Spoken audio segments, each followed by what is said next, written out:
Terima kasih Anda masih bersama kami di Indonesia Bicara dan kita masih membahas bahaya limbah sampah medis. Saat ini kita sudah kedatangan narasumber anggota Komisi 4 DPR RI, Pak Hermanto. Selamat malam Pak Hermanto. Selamat malam, Assalamualaikum warahmatullahi wabarakatuh. Waalaikumsalam Pak Hermanto. Pak Hermanto, sudah ada laporankah dari Kementerian Lingkungan Hidup dan Kehutanan bagaimana lonjakan sampah medis di masa pandemi saat ini, Pak? Secara perorangan pada saya belum ya. Baik. Tetapi tentunya kita mendapatkan data dan opini yang lain. Baik, saat ini sampai dengan tanggal 15 Oktober 2020, tadi Kementerian Lingkungan Hidup dan Kehutanan menyebutkan ada 1.652 ton sampah medis di masa pandemi ini. Nah, bagaimana sebenarnya pengelolaan sampah medis di Indonesia, Pak? Apakah semuanya sudah memiliki alat yang mumpuni untuk menghancurkan limbah medis ini? Ya, ini kan kita lihat eskalasi daripada sampah ini, Pak Wilson ya. Jadi kalau tadi disebutkan 1.500 sekian ton, berarti ini kan kita bisa memberikan argumen bahwa belum semuanya penduduk Indonesia dihitung yang menggunakan masker ya. Kalau kita lihat sekarang ini adalah persoalan pandemik ya. Karena kalau saya perkirakan, tidak semua penduduk Indonesia, 275 penduduk Indonesia ini menggunakan alat pelindung yang disebabkan COVID ini. Baik itu masker maupun hand sanitasi dan lain sebagainya. Saya menduga itu hanya sekitar kurang lebih 50% dari penduduk Indonesia. Ini dugaan saya, semoga saja tidak begitu benar, tapi setidak-tidaknya perkiraan begitu. Itu sekitar 140 jutaan penduduk Indonesia. Artinya ini apa? Ini artinya adalah kalau kita kaitkan dengan ini adalah limbah medis akibat COVID, berarti kurang lebih 140 juta penduduk Indonesia yang menggunakan masker dan sanitasi dan lain sebagainya yang berkaitan dengan perlindungan untuk pencegahan COVID-19 ini. Begitu Pak Lesen. Nah, lalu apa saran DPR, Pak, kepada masyarakat dan juga pihak pemerintahan agar sampah medis ini tidak menumpuk terlalu banyak? Apalagi kita masih belum tahu sampai saat ini pandemi kapan akan berakhir. Ya sebenarnya kalau DPR itu kan memberikan arahan kepada kementerian bahwa setiap limbah medis itu harus diolah secepat mungkin. Karena pada prinsipnya limbah medis ini tidak boleh dibuang pada sembarang tempat. Itu sesuai dengan Undang-Undang Nomor 32 tahun 2009.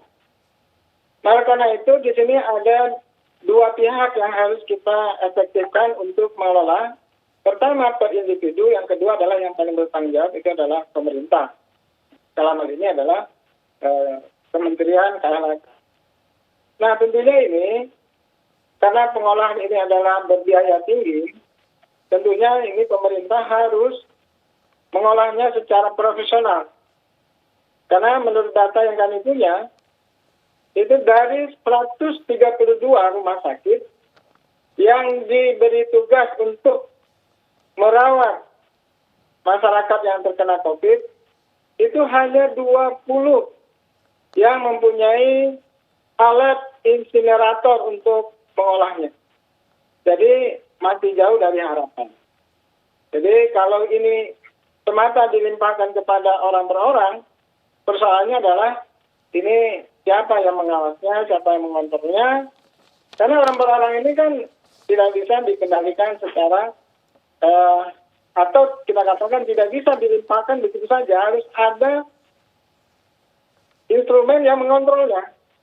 Walaupun tadi Bu Rosa Pipin mengatakan bahwa ini adalah ada tingkat kedisiplinan kita, orang per orang, tapi ini adalah dikaitkan dengan kesadaran setiap orang. Begitu Pak Wilson. Baik, tadi kata Bu Rosa Vivin juga sebenarnya yang menjadi kendala untuk pemusnahan limbah medis ini adalah izin dari insinerator. Sebenarnya seberapa ribet Pak untuk ngurus izin insinerator ini sehingga harus banyak gitu lapisannya dan tidak bisa digunakan saat ini? Ya memang ini izinnya ketat, karena ini tidak sembarangan. Karena yang diolah ini adalah limbah medis.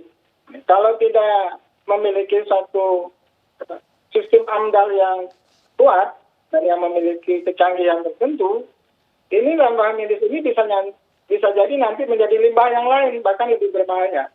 Oleh karena itu, setiap pihak yang mengusulkan untuk izin dapat mengolah limbah medis ini, dia harus memiliki sistem AMDAL yang canggih dan harus memiliki alat kontrol yang baik, sehingga diharapkan pengolahan daripada limbah medis ini betul-betul efektif dan sehingga dapat menjaga lingkungan yang hidup bersih dan menjaga kesehatan manusia.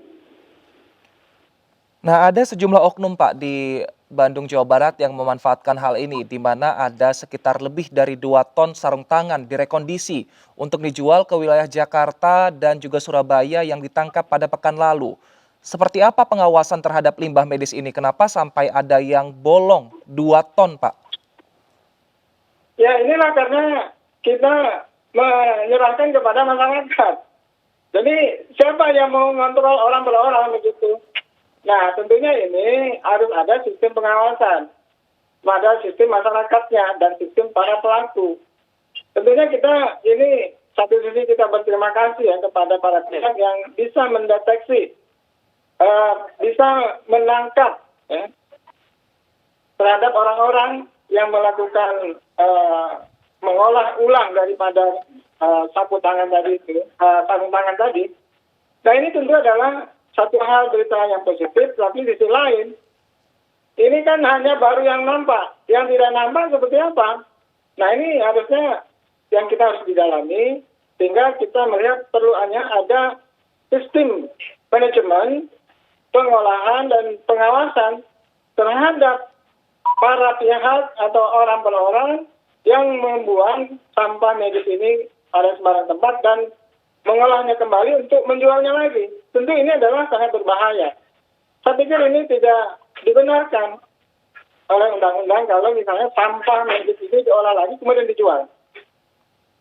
Untuk kasus seperti ini apakah cukup undang-undang pidana saja yang dikenakan kepada para tersangka, Pak, atau ada perlu hukuman lain? Ya saya pikir karena dalam waktu mendesak seperti ini tentu undang-undang yang ada kita pakai. Kalau undang-undang yang baru tentu perlu waktu. Saya pikir ini aja yang kita efektifkan, sehingga ini adalah sebuah upaya yang penting tingkat disiplin aparatnya untuk menggunakan undang-undang ini. Yang kita perlukan sekarang inilah orang ya, yang bisa menjalankan undang-undang ini secara efektif dan efisien. Kemudian kita ingatkan juga masyarakat supaya dia juga memiliki kesadaran bagaimana dia harus mengolah ya, dan mengelola sampah medis ini yang dia tidak hanya berdampak kepada orang, tapi dia juga berdampak pada dia sendiri.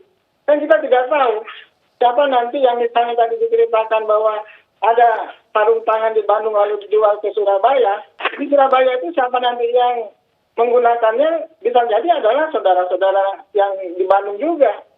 Nah ini kan harus dipikirkan juga. Saya pikir menurut saya orang per orang pun juga harus mempertimbangkan ini. Seperti yang disampaikan oleh Bu Rosafitin tadi, untuk olahan masker tadi, saya pikir itu satu hal yang sangat cermat, bahwa setiap masker yang sudah dipakai, ya dipotong saja, kemudian dibuang. Jangan sampai dibuang secara utuh, sembarangan tempat, dan itu bisa diolah ulang lagi oleh para pihak untuk yang punya kepentingan bisnis yang jangka pendek. Setiap orang harus mempertimbangkan limbah medis, namun saat ini kenyataannya yang kita tahu yang disosialisasikan hanya protokol 3M kepada masyarakat. Apakah tidak lebih baik agar pemerintah juga menyuarakan atau mensosialisasikan bagaimana sebenarnya pengelolaan sampah medis ke masyarakat, Pak? Karena ini tanggung jawab bersama.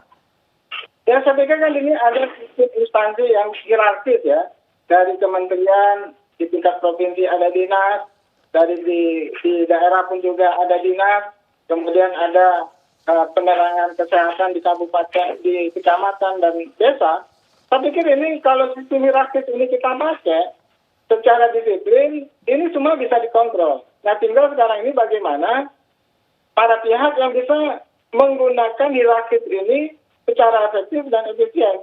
Begitu, Pak. Baik, terima kasih Pak Hermanto, anggota Komisi 4 DPR RI telah bergabung bersama kami di Indonesia Bicara. Dan pemirsa, kita di segmen berikutnya masih akan berbincang mengenai bahaya limbah sampah medis.